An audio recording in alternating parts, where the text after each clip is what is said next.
Hello, you sentient ball of stardust. My name is Casey Davis. I'm a therapist and I'm an author of the book How to Keep House While Drowning, where I talk about ways to make it a little bit easier to take care of yourself when you're overwhelmed, stressed, have mental health issues, physical health issues, or maybe you're just in a hard season of life. Maybe you're looking for a place that you can come and listen to some practical advice. This is a podcast for all of the self-help rejects. We're going to talk about skills for survival and self-kindness. And I'm going to leave the pop psychology at the door. I promise not to tell you to meditate or to journal. We're just going to give you some really insightful conversations with hopefully some practical advice. So I don't believe you need to pick yourself up by the bootstraps. I don't want you to just try harder, and I don't believe that laziness exists. So join me over on Struggle Care, where we can find compassionate solutions that help us function a little bit better. New on Curiosity Stream. I'm James Burke. I'm going to take you on a journey through time. James Burke's visionary series returns, reimagined for our time. Now, this is all uncharted territory. The Washington Post hails Burke as one of the most intriguing minds in the Western world. The New York Times raves he careens from one great moment in history to another. Where do we want to go from here? Experience all new Connections. So what's the next connection? With monthly, annual, and bundled plans, find the one that works for you at curiositystream.com. Stoveleg Media, igniting conversation. Hey guys, it's me, your girl, Elena Grace, and you're listening to episode 100 of I've Been Thinking. So thank you for that. Thank you so much for listening, for allowing me to get to episode 100. I cannot believe that we're here, but here we are. We've done it. We've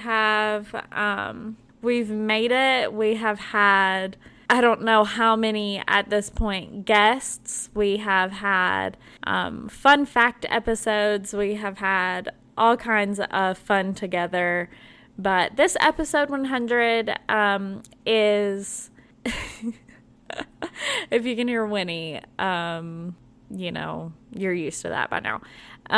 Episode 100 is maybe not quite as fun as we would all like, because this is a rather serious topic, but episode 100 is still fun because we have our special guest is Allison. And if you have been around, if you know me personally, if you have been around the pod for a while, Allison is an OG guest. She is one of the podcast's #1 fans. She is just one of my very, very best friends in the whole entire world. She's Winnie's other mother. We raised our puppies together. Like, you know, she's it. She's it for me. So she comes on today to share a very important story, and this is her first time really sharing it publicly. She is sharing about the abortion that she received, and it is a very intense story for both of us, but it's really more so the episode is, it is about her and her experience, but also it is about all of the frustration that the two of us feel as women, having to navigate a world that does not believe that we have the right to make decisions for ourselves. So, with that said, I will let you listen to the episode yourself. I highly recommend that you listen to the whole thing. It is long. It is a longer episode than usual because Allison and I together are chaos. And I'm sorry about that, but that's just who we are, and that's just what an Allison episode is always going to be. So hang in there, listen to it in 3 parts if you need to, whatever you need, but it is worth it to stick around till the end. If you can hear Winnie licking in the microphone, it's just a little ASMR for your day. Okay, stick around, listen to the episode, and again, guys, thank you for being here for episode 100. Here's Allison.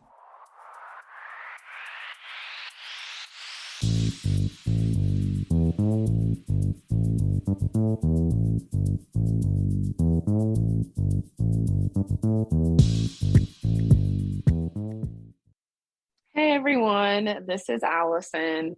I wanted to say thank you for joining us on today's episode. Elena and I are going to be talking about abortion. But really, we're going to be talking about the abortion that I had back in 2016 while I was living abroad in Amsterdam.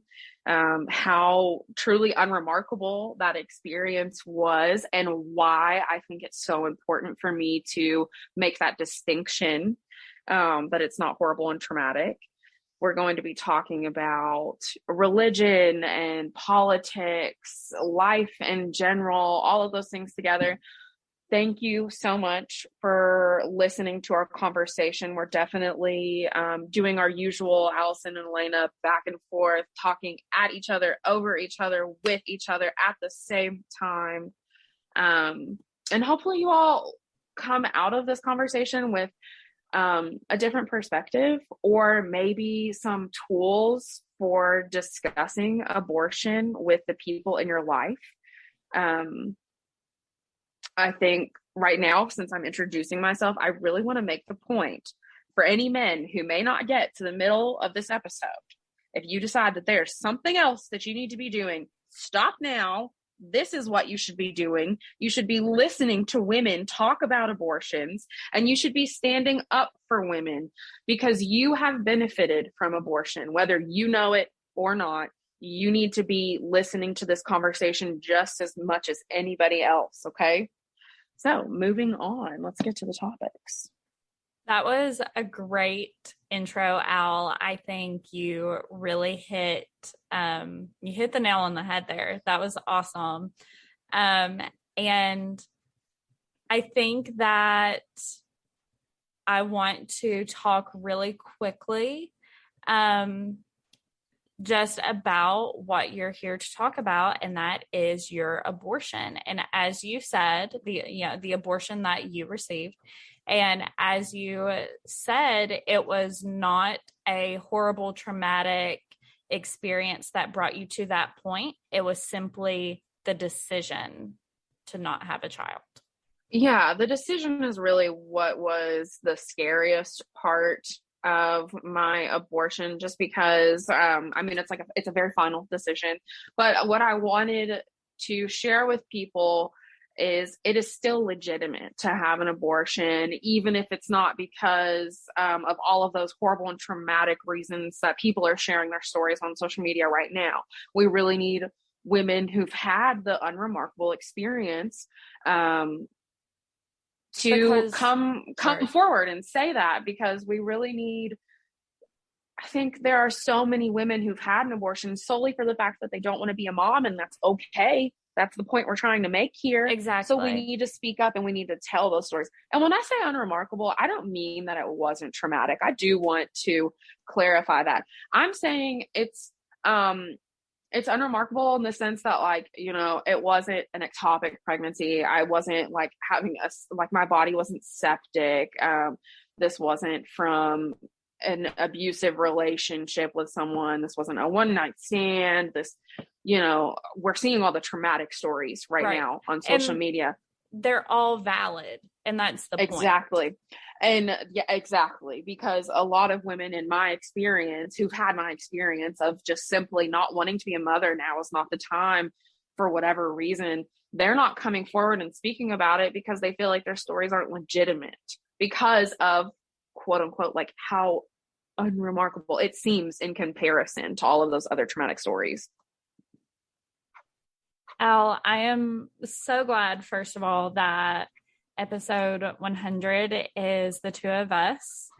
I'm so glad, because for anybody who has been around or who knows us or anything, has listened to, the first few episodes, even Allison was my very first guest. She was here for episode 2. She has encouraged me from the beginning. She has helped me. She's helped me create content, helped me she took my first photos and headshots to promote the podcast. Gosh, that was a whole production. Lord, that was a production. That was an entire day, but that was also peak quarantine. So we had nothing else to do. That's true. We were just filling our time. But yes, we are here today to talk about the overturn of Roe v. Wade, to talk about, like you said, an unremarkable story. At the same time, it was like very pivotal in our lives in a lot of ways, though. But I think also maybe not in all the ways people like to think, which is really interesting.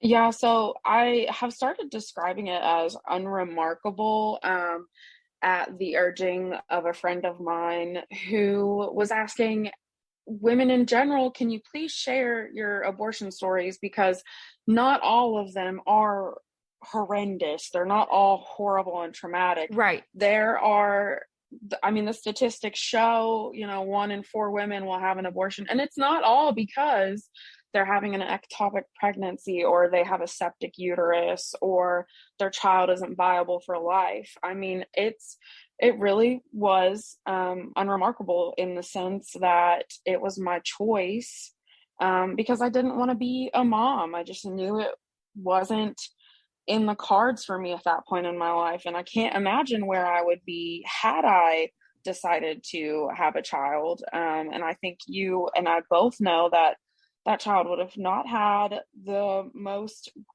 fun parents. I think that obviously, in my opinion, it takes a village to raise a child, but that village would not have been prepared. We did not have the resources. We would have just, I don't know. I don't even know if it matters what it would have been like. What really matters is that I didn't want to do it. Right. Yeah, people will do all sorts of mental gymnastics to try and tell you, if it were me, I would have done this and I would have made it work. But at the end of the day, I mean, you can't fight someone who's going to say that, obviously, but it truly is, it's a choice, and you can't make that choice for me or for anyone else. No, you're exactly right. And I firmly believe that you made the right choice.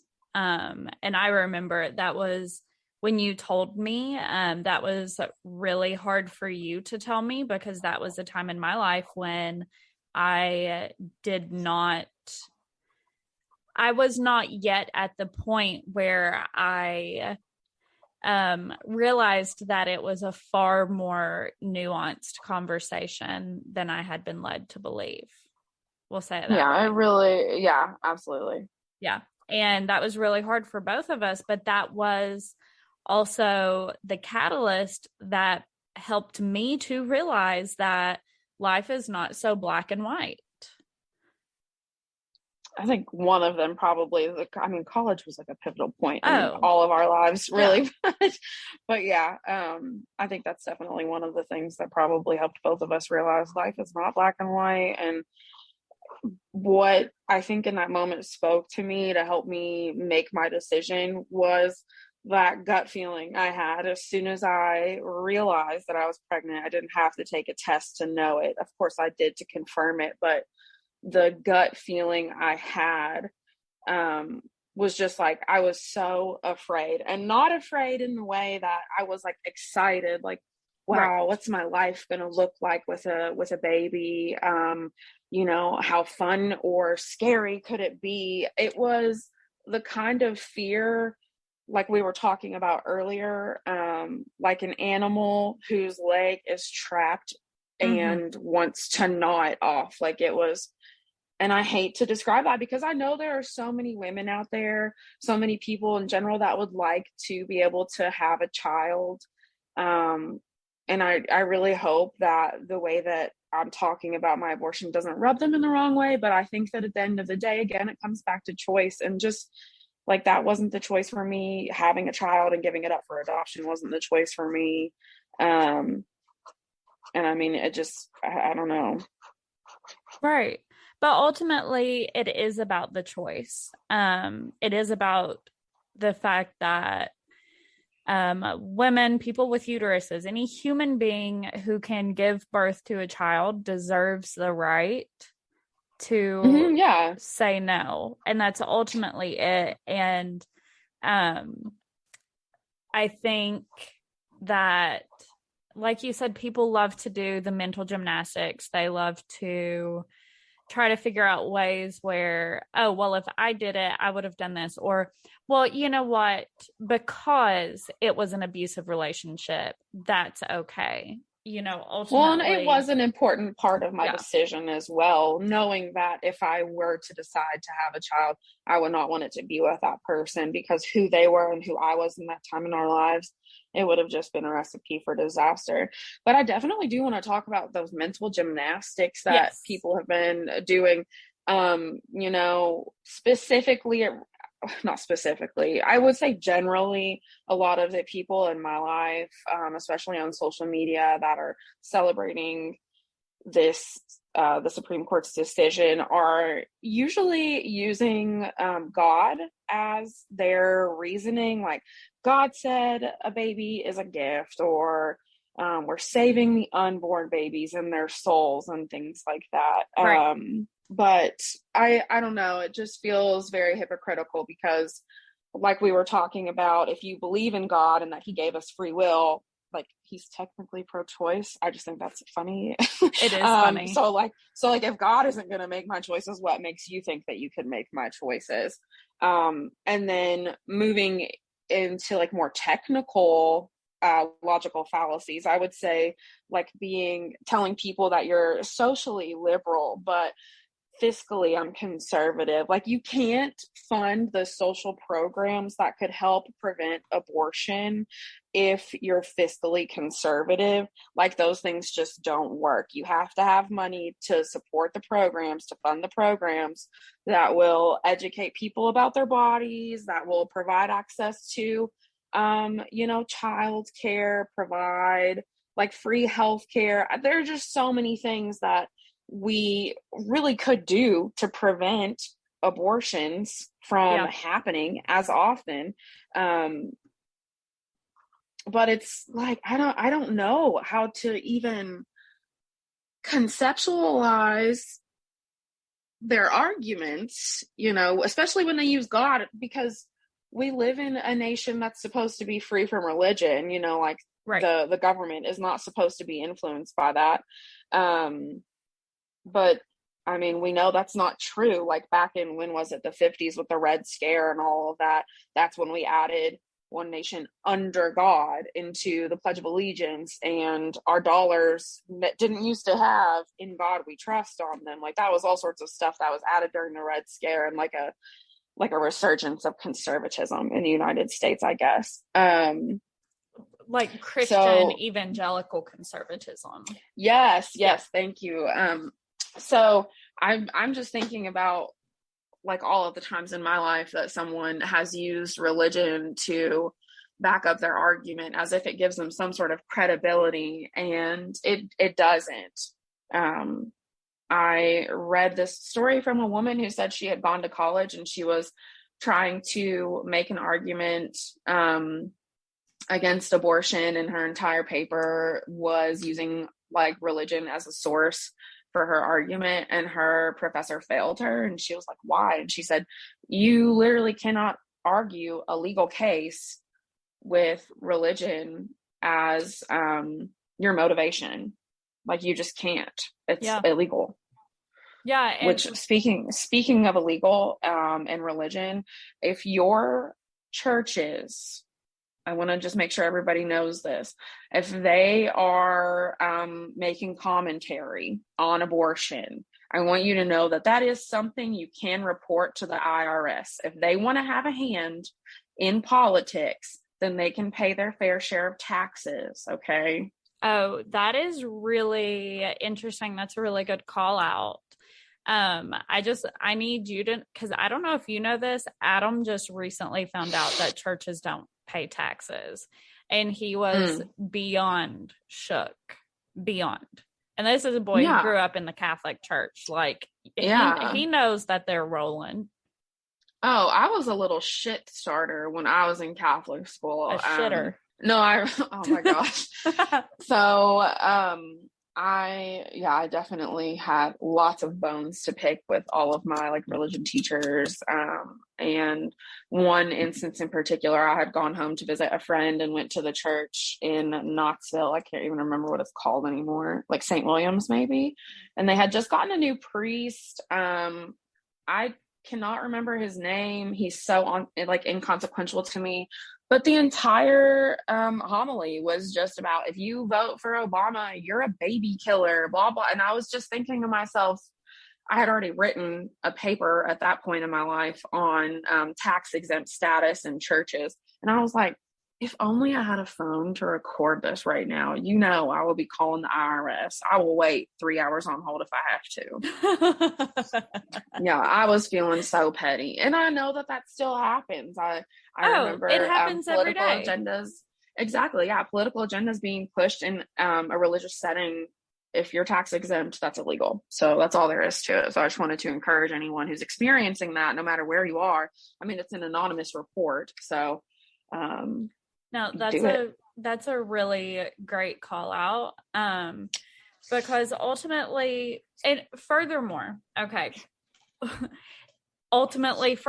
whatever transitional word I'm trying to use right now, it is the argument that, God hates abortions, it's you're not supposed to do it in the Bible, blah, blah, blah, blah, blah. There are so many more instances, first of all, of abortions being performed by priests in the Bible than there are, like, there's absolutely no given point. Does it say life begins at conception and God hates you if you think abortion is okay? Like, it never says that. So that's a really interesting point. That pro-birthers, that's what we're calling them now. They are not pro-life. Oh, yeah, that's a great point too. Yeah. So a pro-birther will often use the conception, like life begins at conception. It does not. And that's actually something that is supported by the government in terms of your tax forms. You legally cannot claim an unborn fetus on your taxes. So it's not a person. So I don't know how they're using a different definition when it comes to thinking of abortion, because if we're thinking about it in the same terms, then no, the fetus is not. It's not a person. It doesn't have bodily autonomy. Do you know what I mean? I feel like I'm an incubator for the state right now. Oh my gosh, I don't know if this should be off the record or not, but I'm just thinking about how this conservative, I don't know if she's a senator or representative or what, said that Roe v. Wade being overturned is a win for white lives, which is was fascist. it Marjorie Taylor Greene? I don't think it was her, it was another even blonde. Worse.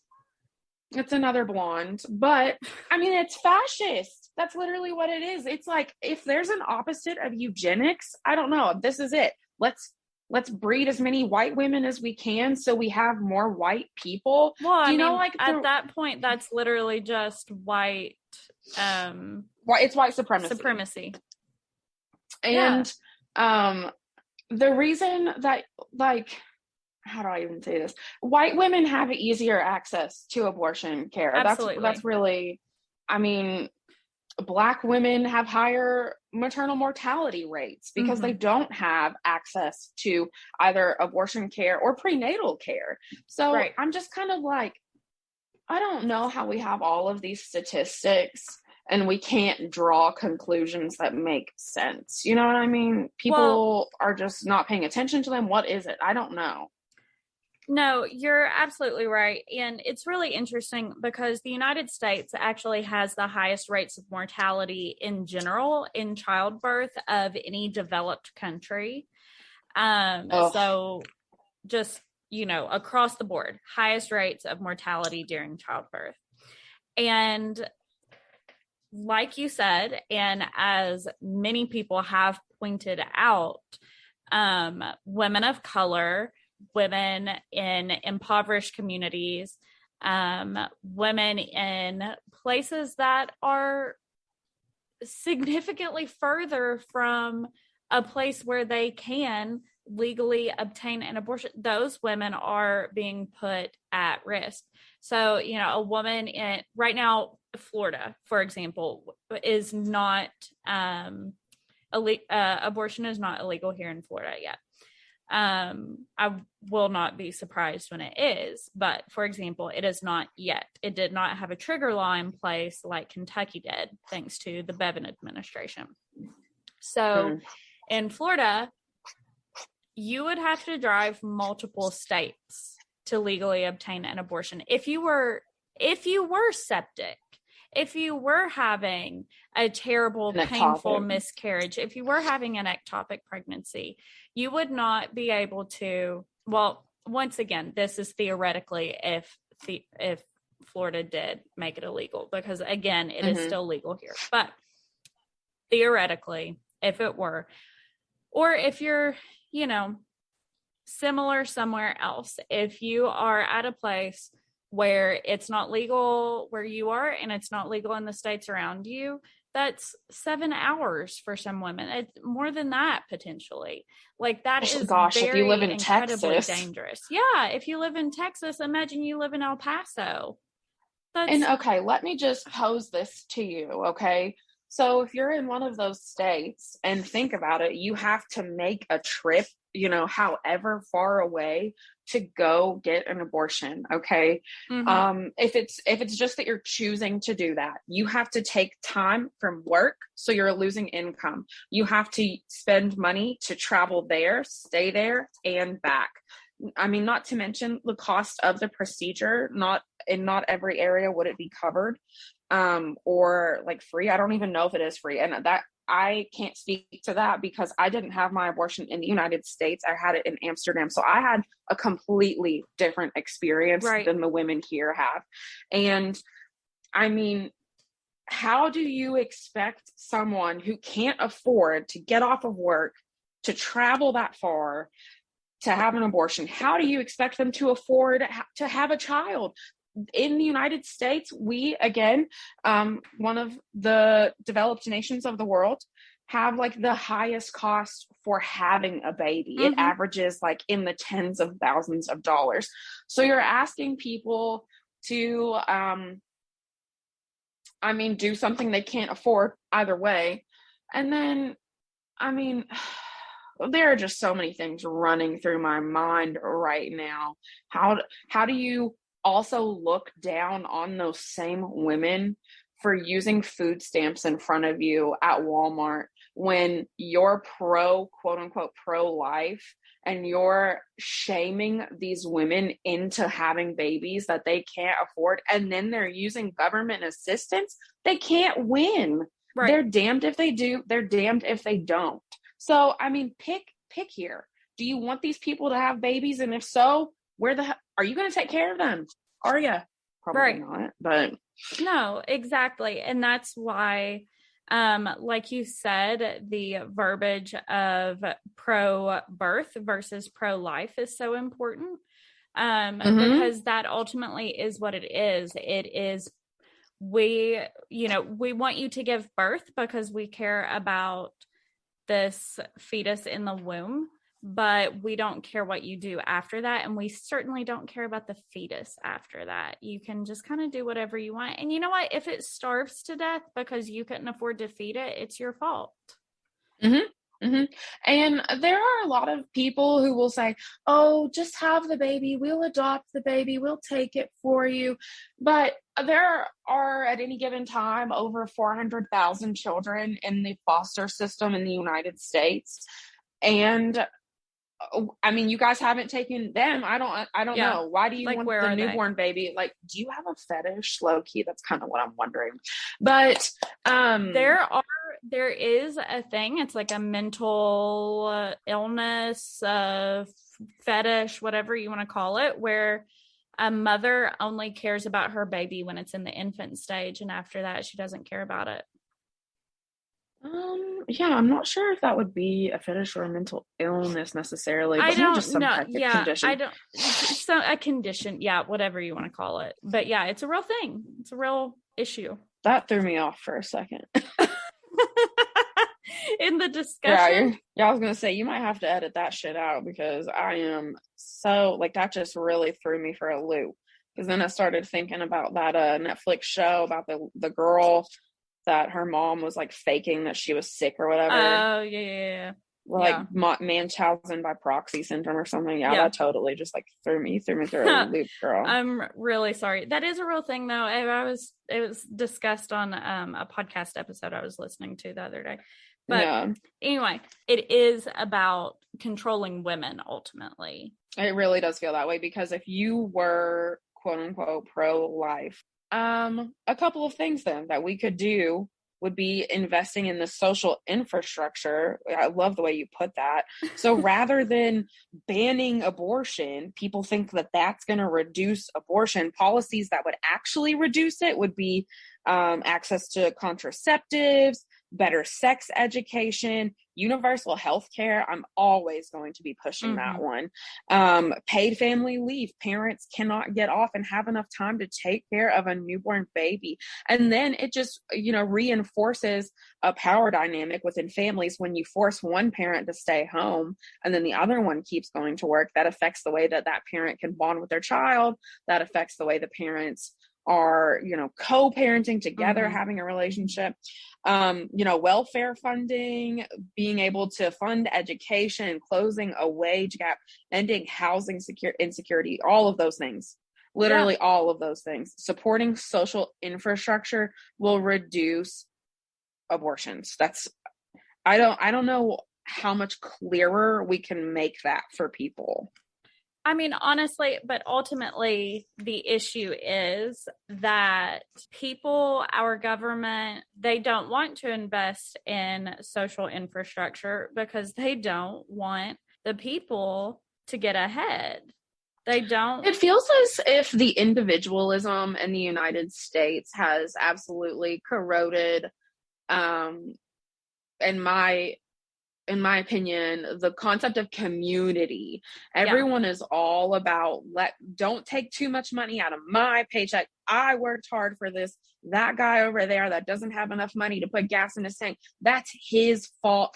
Like independence versus interdependence is such a big conflict in the United States. People are for some reason so afraid to depend on someone next to them, or they're ashamed to. And I'm not really sure how we were socialized to get to that point, but there should be no shame in helping your neighbor. There should be no shame in getting help from, and there should be no shame in helping.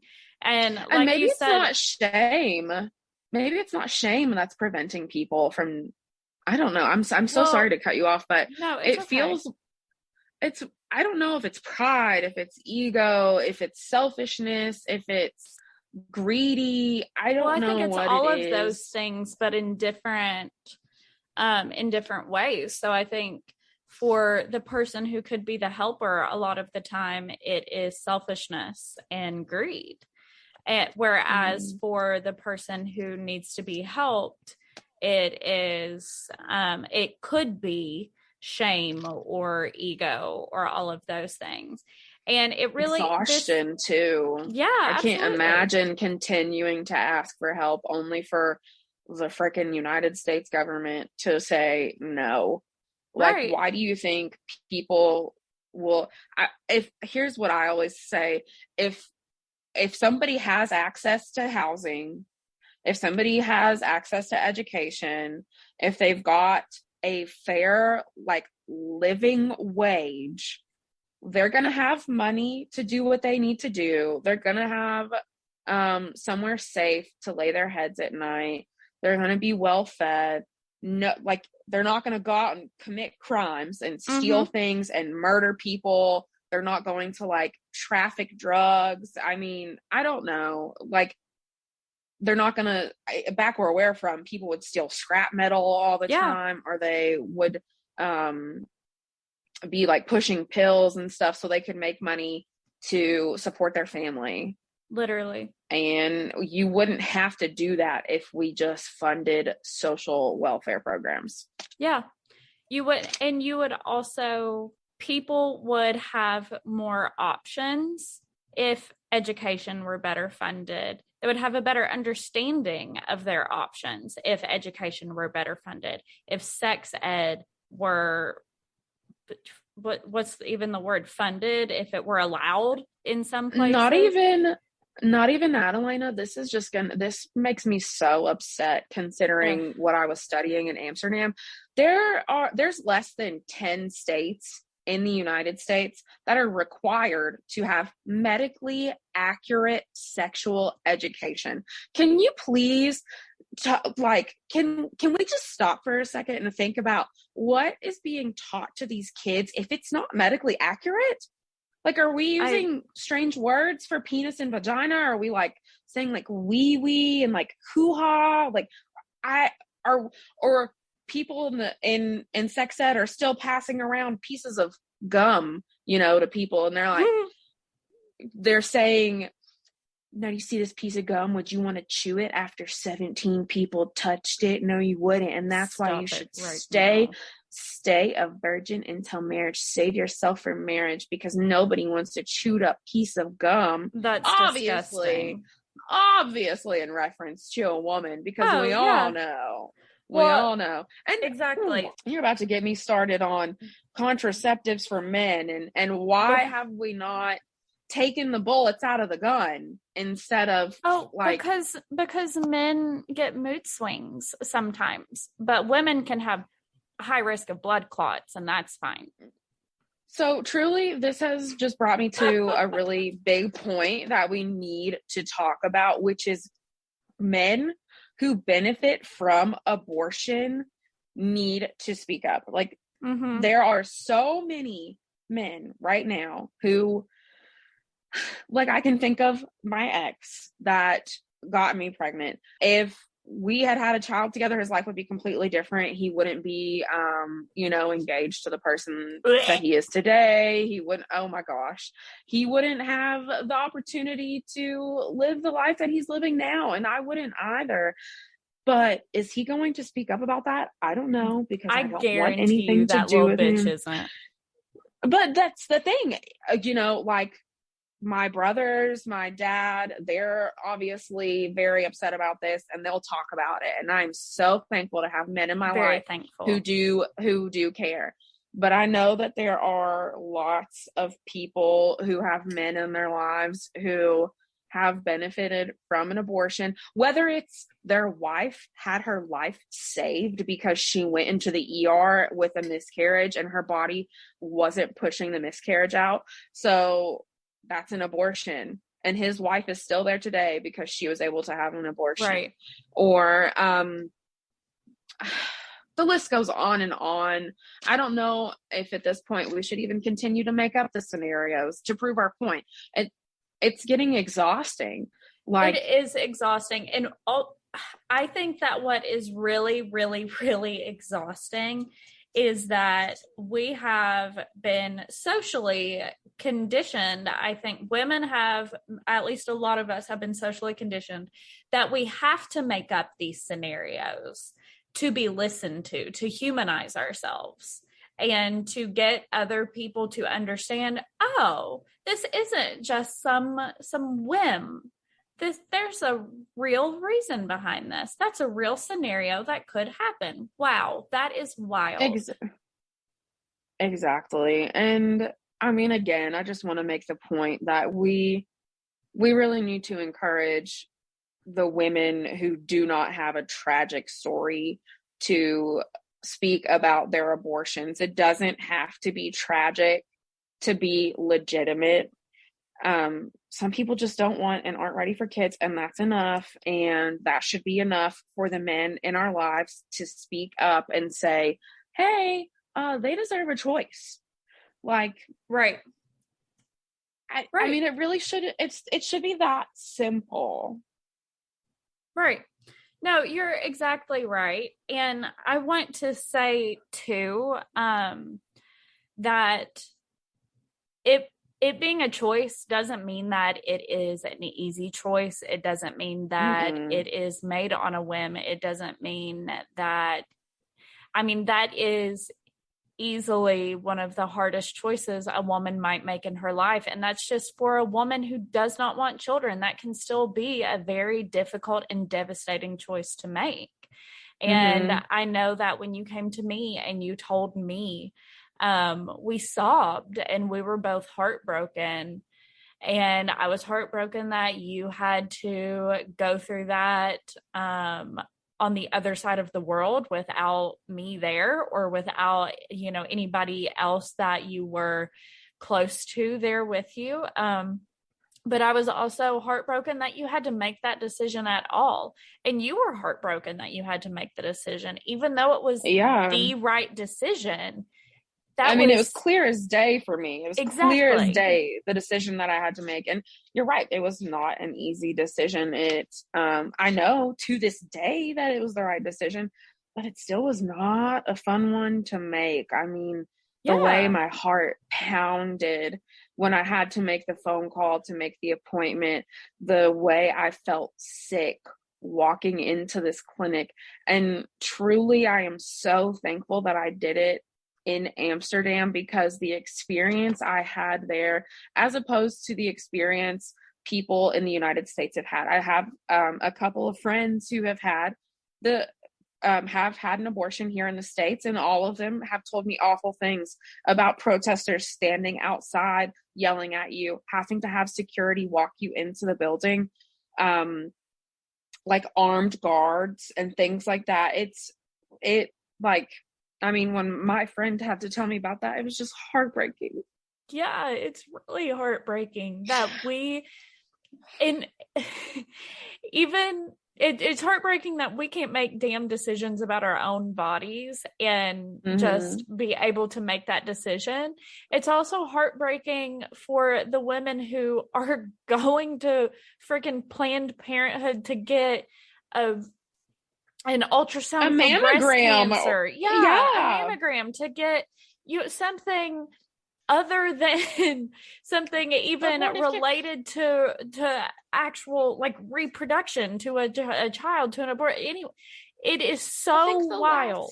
It really is. And I think that the last statistic I saw regarding what percentage of Planned Parenthood, percentage of their services is abortion care, it was less than 10%. Yeah. So if 10 people walk into a Planned Parenthood, 9 of those people are there for getting like birth control or getting a mammogram or just having a pap smear or something.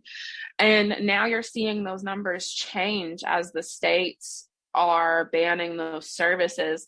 We've already had a 10-year-old had to travel from Ohio to Indianapolis to receive an abortion because she had been raped by her stepdad.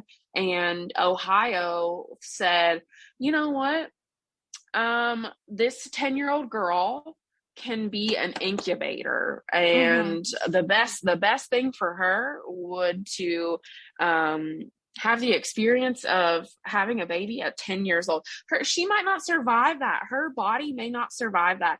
So I don't, it's just, it's truly terrible. But if you think about the differences culturally in the experience, I was able to go in and have these, they had only female providers there to help, make you feel a little more comfortable, a little safer, especially considering that there were probably women who were coming in there because they were victims of rape. I know that would not be a good experience already. Right. So to have a man touching your body and performing this procedure would be even worse.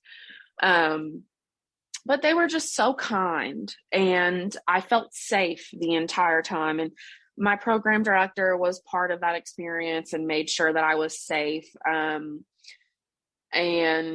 I really feel like I wouldn't have done anything any differently. And I know for me that was a trauma that I'll carry with me for the rest of my life. But when I think of the women here that I consider sisters that have had to be harassed and feel like they're holding a secret like so heavy on their heart that they can't share with anyone in their lives, especially because it's for as simple of a reason as they didn't want to have another kid. Maybe they already had two kids and they financially weren't going to be able to support a third one, or maybe they're in an abusive marriage and having another kid could be something that gets them killed or that child killed. I mean, having to make that decision is traumatic enough. And then having to go to a provider in the United States and face being yelled at that you're going to hell is like a whole another layer of trauma. It is. Yeah, it's a whole nother layer of trauma. And it's something that no one deserves. That's just what it comes down to. No woman walking into a Planned Parenthood or a doctor's office or whatever for any reason deserves you to yell your judgment that you consider so righteous in their face. It's just completely unnecessary. It's not Christ-like if you want to hit that checkbox. No, it is very much not Christ-like. Not at all. And it's just ultimately unnecessary. Because what do you think, you yelling that at her, she's going to say, holy shit, nobody has given me that perspective before. I'm going to turn around and I am going to get back in my car and drive away. Thank you, sir. Thank you for that. Well, unfortunately, there are women. It's a very difficult decision to make, like we've said. And there are women who don't know if they're doing the right thing or not. Like for some people, it wasn't as clear cut as it was for me. Absolutely. And there will be people standing outside of clinics saying, I'll adopt your baby, I'll take the baby, or this isn't what God wants you to do, or here's what a fetus looks like when it comes out of you at 7 or 8 weeks. And they will change women's minds. Yeah. And no, you're not wrong. They'll change the rest of their lives for that. And for those people, quote unquote, protesting, that's, a day in their life, and they can pick up their shit and leave at the end of the day when the clinic closes. Yep. But that woman is going to take care of a baby that turns into an adult, and she will have that tie the rest of her life. And if she's not prepared for that, then that's something we just have to respect. Mm-hmm. I mean, too often we have seen guns have less regulations than the uterus does, which just goes to show you how much of a piece of property women are in the eyes of the state. Yeah. So it's just sad. I get to the point sometimes when I'm talking about this where I think to myself, is there anything else that can be said? I don't know. I don't think at this point that we could say anything that either we haven't said or that hasn't been said. And it's really frustrating to realize how many people who are so vocal about the issue. You can't change those people's minds because they either firmly believe it because they've been told by somebody else to believe it and that it's true, or they're being paid to believe it. That's just what it comes down to. But we have to keep fighing though to change their minds.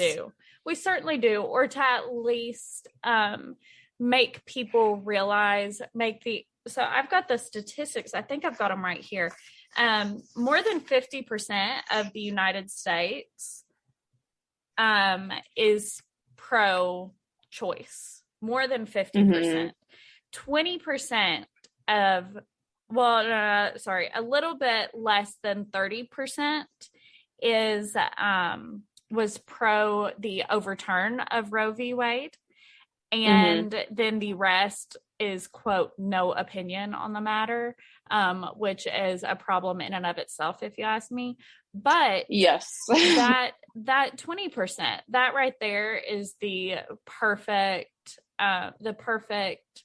group of people, I suppose, to continue trying to educate, to continue trying to make the point at, because Again, that less than 30%, 20 odd percent who wanted the overturn of Roe v. Wade, those are probably people who so firmly believe, or again, are being paid to believe that abortion, well, they probably believe it because somebody who's being paid to say that is telling them that it's the truth.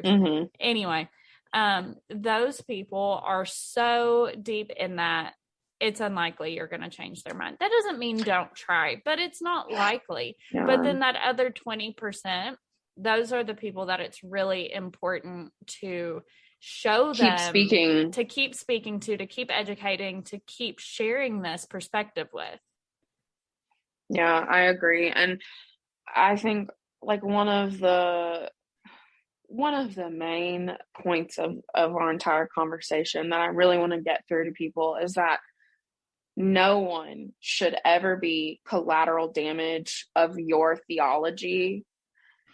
And that's essentially what we have done by overturning Roe v. Wade, especially considering how many people in the religious community are celebrating that. Yeah. And it's so strange to me, considering kind of like the intersections of the identities of those people who are often pro-birth. They're also like usually, okay, I'm not going to blanket statement this, but they're usually very conservative, pro-Second Amendment, like, let me have as many liberties and freedoms as possible, small government, stay out of my, don't make decisions for me. Exactly. I'm not going to wear a mask because the fucking government tells me to. Yeah. Imagine the same people who were screaming and crying about wearing a mask having to carry a child, I need to correct myself there. Carry a fetus in unwanted pregnancy for 9 fucking months. Can you imagine that? They can't wear a mask for 15 fucking minutes to go into Target and get something that they probably don't need, but they expect someone to change their life, the rest of their life. And that's the thing, is that they can't, these people, and it does intersect. Like it very much intersects the people who refuse to wear a mask, the people who say, small government, it's my body, you can't tell me what to do. These are largely the same people who are pro-birth.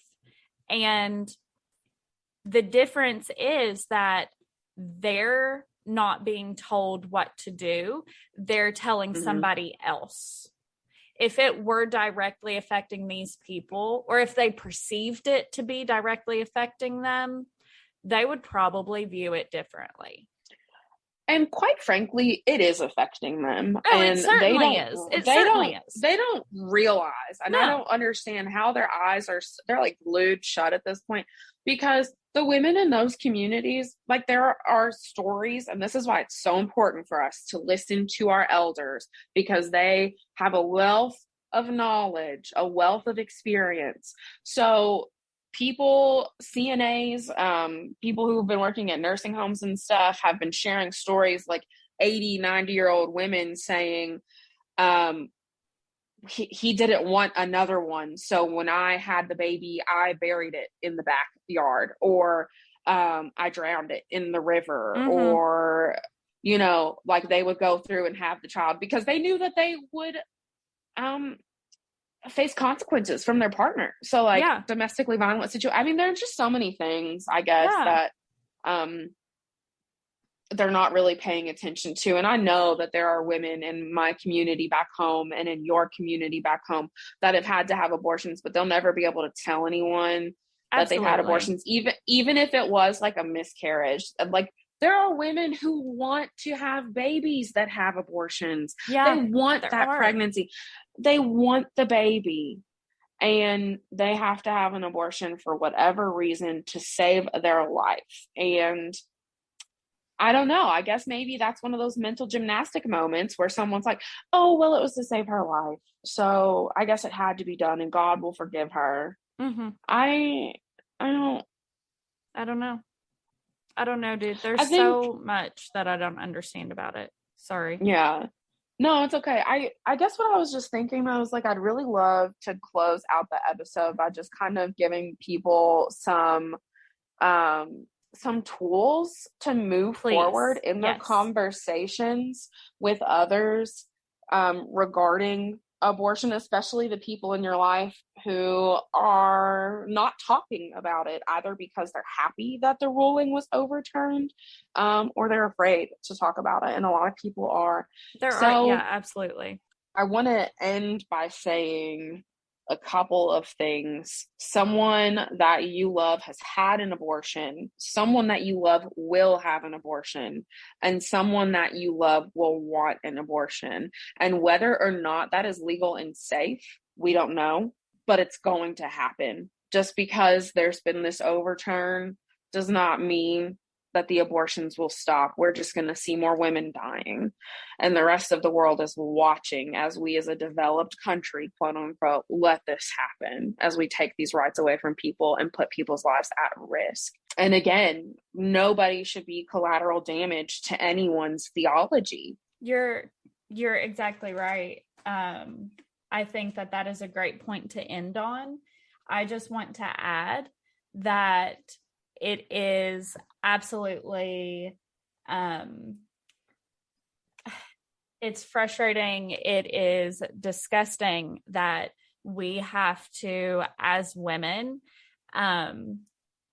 we have to be posed in juxtaposition to somebody else for some people to see our value. So it has to be posed as, well, what if it was your sister? What if it was your daughter? What if it's somebody that you love? And I think that is really incredibly frustrating. And that is a perfect example of why this is an issue, because we can't be seen as our own bodies and our own entities. Do you have any resources you want to suggest or anything like that? I want to make sure people realize that donating to politicians is fucking useless.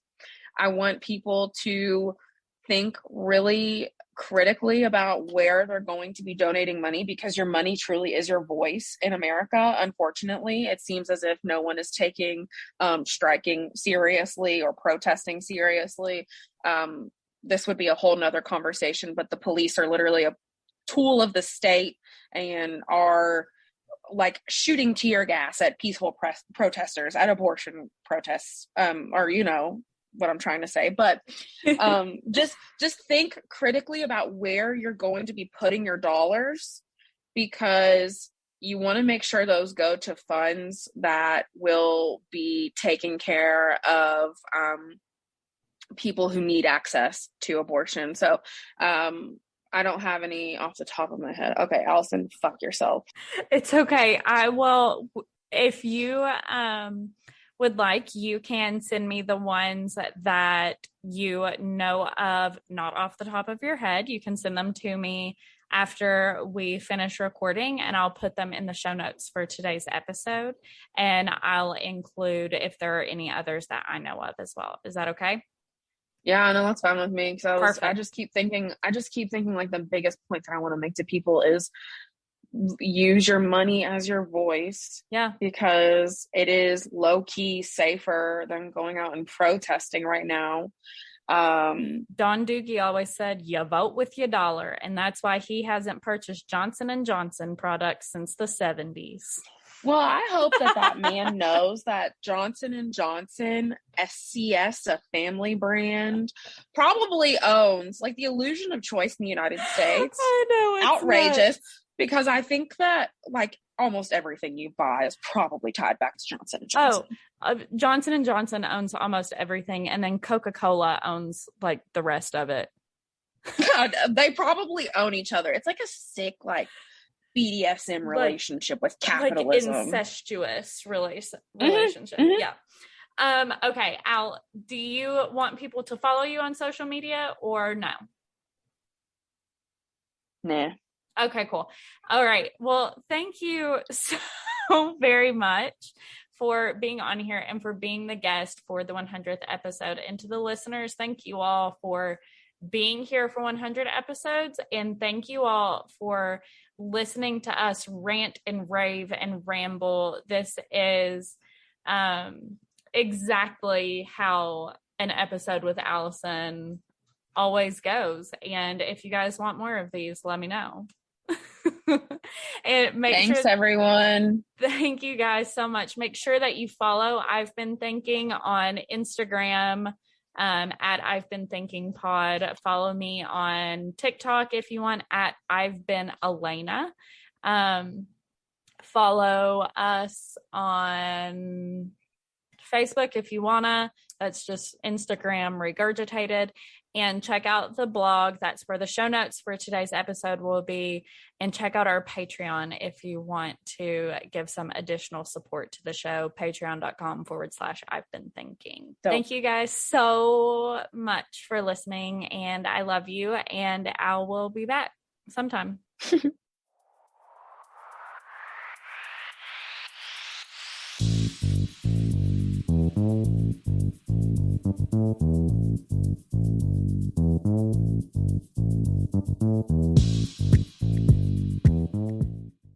Hello, you sentient ball of stardust.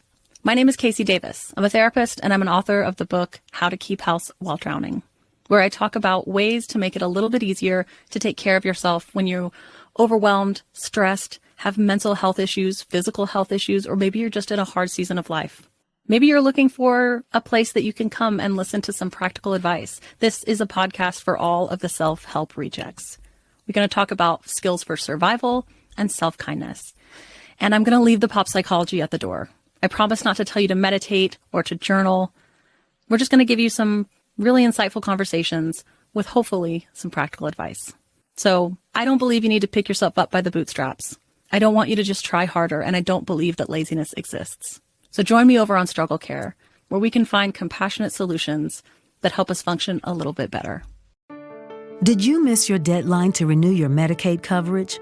You can still send your completed annual review form to Healthy Connections Medicaid.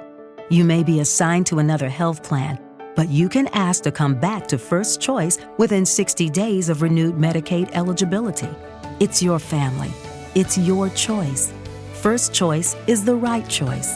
Renew and choose us. Visit selecthealthofsc.com/renew to learn more.